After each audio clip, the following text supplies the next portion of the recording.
Halo Sobat Bulog, Assalamualaikum warahmatullahi wabarakatuh.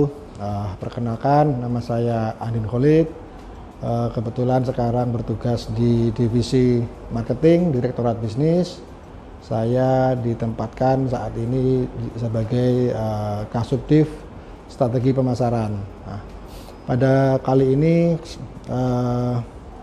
saya ingin kita sama-sama melakukan sharing ya, saling memberikan masukan pada kita semua agar supaya kedepannya Bulog lebih maju dan lebih berkembang di masa yang akan datang.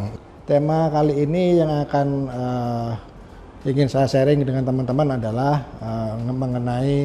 tentu saja mengenai marketing. Apa itu marketing, kemudian bagaimana seharusnya mengimplementasikan marketing, dan bagaimana juga kemudian proses memahami marketing itu sendiri. Nah, teman-teman, Sobat Bulog, seperti kita tahu bahwa saat ini hampir semua entitas usaha bisnis, baik yang swasta maupun yang pemerintah, semuanya menggunakan etimologi marketing. Nah, kita sendiri kadang-kadang masih bertanya-tanya marketing itu apa sih sebenarnya. Nah, karena juga ternyata bahkan di luar Bulog sendiri pun sampai saat ini juga masih banyak terjadi istilahnya apa ya, saling silang mengenai paham marketing itu sendiri. Nah, kali ini saya mengajak teman-teman untuk mencoba memahami apa itu marketing, apa itu definisinya marketing, baik secara umum maupun secara spesifik. Dalam istilahnya sering juga disebut dengan basic concept of marketing gitu ya. Nah, yang pertama tentu kita akan mencari tahu sebenarnya definisi marketing itu apa sih gitu ya. Apakah marketing itu sama dengan penjualan? Karena itu yang terjadi selama ini, banyak yang bertanya juga. Bahkan kadang-kadang kalau di luar sana secara implementasi marketing itu ya jualan, jualan itu ya marketing. Kira-kira seperti itu yang pemahaman yang ada di luar. Padahal kalau secara ilmu linguistik ya, ilmu linguistik dari aspek semantiknya, dari aspek pemanaannya, marketing berbeda dengan selling. Artinya memasarkan itu berbeda dengan menjual. Dari makna bahasa saja kita sudah tahu bahwa ini dua hal yang berbeda. Meskipun nanti saling terkait antara marketing dan selling. Nah, kalau itu berbeda, apa yang membedakan gitu ya? Kira-kira seperti itu. Nah, kita coba dulu bahas mengenai definisi marketing. Kalau kita mencoba mencari definisi marketing dari berbagai macam literatur yang ada, bahkan dari praktisi-praktisi marketing yang ada, akan banyak sekali definisi yang kita jumpai. Nah, kadang-kadang baik literatur maupun para praktisi itu menyampaikan definisi sesuai dengan apa yang selama ini mereka alami atau yang selama ini sudah mereka kerjakan, sehingga bisa jadi nanti untuk misalkan untuk industri pangan, pemahamannya akan sedikit berbeda dengan industri otomotif, misalnya seperti itu. Tapi secara basic sebenarnya marketing itu merupakan cabang dari ilmu manajemen ya. Seperti kita tahu, ilmu manajemen sejak tahun 80-an kalau tidak salah itu juga sudah mulai berkembang banyak. Yang tadinya manajemen itu hanya sekedar mengelola gitu ya, sekedar mengelola atau memanage fungsi-fungsi manajerial yang ada, misalkan fungsi-fungsi operasional, makanya disebut, kemudian ada juga disebut manajemen operasional. Kemudian ada juga manajemen keuangan, ini yang karena mereka mengelola fungsi-fungsi keuangan. Ada juga manajemen sumber daya manusia gitu ya, karena fungsi-fungsi ini mengelola mengenai terkait dengan sumber daya manusia. Nah, kemudian pada tahun itu juga kemudian ketika dunia industri secara umum sudah mulai bergeser, ketika di era awal-awal era industri banyak perusahaan yang saling bersaing, kemudian mereka mengembangkan suatu cabang baru di manajemen, yaitu adalah manajemen pemasaran atau manajemen marketing. Nah, di tahap-tahap awal manajemen marketing dan manajemen lainnya ini masih istilahnya mempunyai tingkatan yang sama, dalam arti mempunyai level yang sama, artinya manajemen marketing itu sama dengan fungsi manajemen yang lain. Nah, kemudian ternyata dunia bisnis berkembang begitu pesat, begitu jauh, sehingga semua harus perlu dilakukan perencanaan sejak awal gitu ya. Nah, akhirnya berkembanglah ilmu manajemen marketing ini seolah-olah keluar dari ilmu manajemen. Nah, kemudian kenapa dia bisa berkembang seolah-olah keluar dari ilmu manajemen?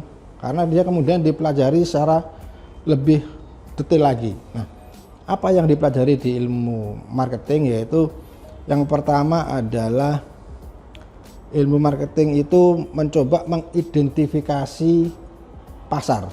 Dalam arti pasar itu adalah konsumen, ya. Bukan berarti pasar adalah pasar ya seperti yang kita tahu selama ini, pasar itu adalah pasar tradisional, pasar modern, bukan seperti itu ya. Itu hanya sebatas lokasi saja. Nah, di ilmu marketing yang disebut pasar adalah konsumen. Itu poin pertama dari ilmu marketing. Karena apa? Pasar sejatinya siapapun nantinya ketika suatu produk itu dihasilkan tentu akan dikonsumsi oleh konsumen, oleh pengguna. Nah, marketing berfokus di pengguna. Nah, inilah yang kemudian menjadikan marketing sedikit berbeda dengan selling. Dalam arti apa? Selling, kalau marketing fokusnya ke konsumen, selling atau penjualan fokusnya adalah di konsumsinya, di tingkat konsumsinya. Inilah yang kemudian menyebabkan ada sedikit perbedaan antara marketing dan selling. Nah, kemudian poin yang kedua di dalam marketing adalah pengembangan penawaran. Maksudnya adalah ketika yang pertama kita sudah tahu bahwa siapa pasarnya, siapa konsumennya ini membutuhkan apa. Nah, kemudian tahap selanjutnya adalah mengembangkan penawaran kepada konsumen. Inilah yang kemudian menjadi poin kedua dalam ilmu marketing. Artinya dengan mengetahui kebutuhan pelanggan, dengan mengetahui keinginan pelanggan atau keinginan konsumen, kita akan bisa meng-create atau mendesain sebuah penawaran yang cocok dengan kebutuhan dan keinginan pelanggan. Nah, inilah yang kemudian disebut dengan istilahnya matching antara needs, want, dan production, sehingga produk akan di-create atau didesain sesuai dengan keinginan pelanggan.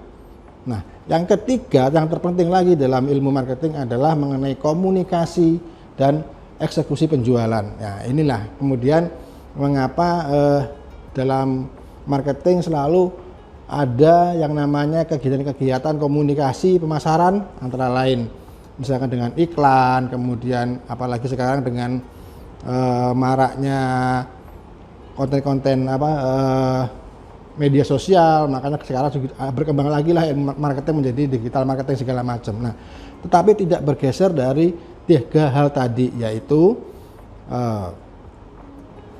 melakukan identifikasi pasar untuk mengetahui kebutuhan konsumen, kemudian mendesain produk sesuai kebutuhan konsumen, dan yang ketiga adalah mengkomunikasikan kepada konsumen itu sendiri bahwa kita mempunyai produk, kita mempunyai penawaran yang paling bagus untuk memenuhi kebutuhan konsumen. Itu adalah inti dalam kegiatan marketing. Nah, kemudian selanjutnya yang saya ingin sharing adalah marketing itu adalah seperti tadi disebutkan banyak sekali definisinya. Sebenarnya dengan 3 hal tadi kita akhirnya bisa mengetahui bahwa yang definisi marketing itu adalah seni ya. Kenapa dibilang seni? Karena tadi setiap industri akan mempunyai pendekatan yang berbeda-beda, sehingga diperlukan sebuah intuisi, diperlukan sebuah kreativitas, diperlukan sebuah inovasi agar yang kita tawarkan itu bisa diterima dengan baik oleh konsumen. Nah, kemudian mengapa marketing itu disebut juga dengan sebagai seni? Seni apa? Yaitu seni untuk mengelola pasar. Ya, seni mengelola pasar. Artinya seni atau metode atau cara, kemudian how to create system segala macam, ini yang harus fokusnya adalah ke pasar atau ke konsumen. Dalam istilah lainnya sering juga disebut dengan market oriented. Market oriented. Nah, kemudian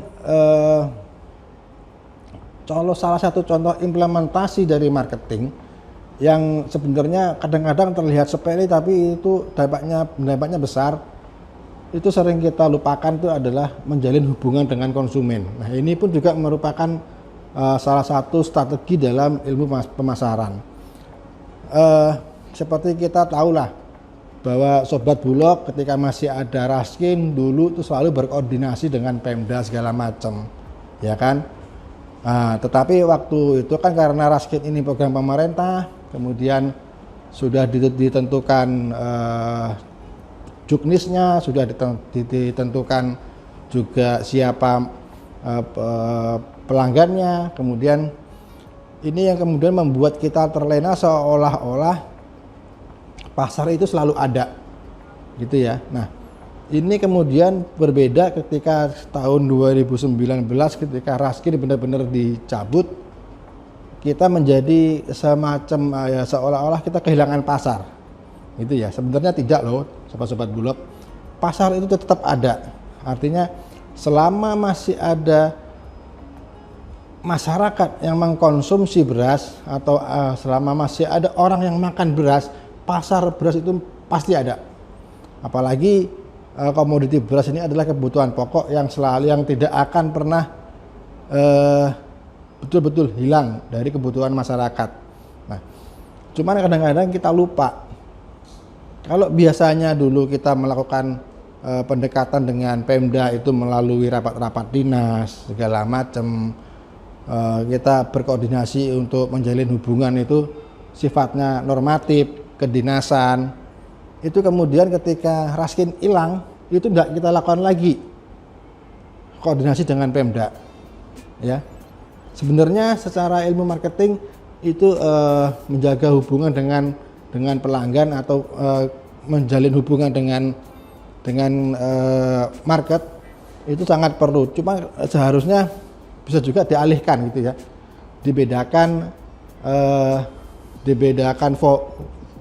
Dibedakan secara formalitasnya. Nah, misalkan kalau biasanya ketemu dengan Pemda itu harus dalam forum rapat, mungkin dengan sedikit digeser, ketemunya dengan Pemda diajak makan siang atau mungkin sore-sore diajak ngopi-ngopi bareng. Nah, ini tentunya juga sebenarnya itu merupakan strategi marketing untuk melakukan pendekatan kepada pasar. Ya, siapa tahu dengan melakukan makan siang bersama, misalkan dengan ngopi-ngopi, itu nanti bisa terjadi suasana itu lebih cair. Ya, suasana lebih cair. Siapa tahu bahkan kemudian meskipun Raskin nggak ada, tapi masih ingat loh, di Pemda itu masih ada kebutuhan untuk bencana alam, untuk bencana sosial atau untuk rawan pangan. Nah, itu juga bisa kita dealkan di lewat situ. Nah, ini sebenarnya juga merupakan strategi komunikasi pemasaran, strategi pemasaran yang pernah kita lakukan dan sering kita lakukan, tapi karena formatnya berbeda, itu menjadi kita lupakan. Nah, ini yang seharusnya tetap kita lakukan ya teman-teman Sobat Bulog di Indonesia. Nah, dan biasanya justru deal dengan pembeli atau deal dengan dengan pembeli yang potensial itu terjadi di forum-forum yang non formal. Itu yang sering kita temui, dan banyak juga literatur. Kalau memang kita mau cari googling, pasti kebanyakan akan menyebutkan bahwa memang kebanyakan deal-deal bisnis itu dilakukan di forum-forum yang informal. Nah, saya rasa demikian dulu sharing kita kali ini. Semoga nanti ke depan masih ada waktu lagi kita bisa melakukan sharing yang lebih dalam lagi, dan juga mungkin nanti mudah-mudahan juga perusahaan akan segera melakukan training-training terkait pemasaran, tema-tema yang akan terdapat di dalam training-training terkait dengan kegiatan marketing di perusahaan kita tercinta. Kira-kira demikian. Saya cukupkan dulu waktu kali ini. Assalamualaikum warahmatullahi wabarakatuh. Selamat pagi Sobat Bulog.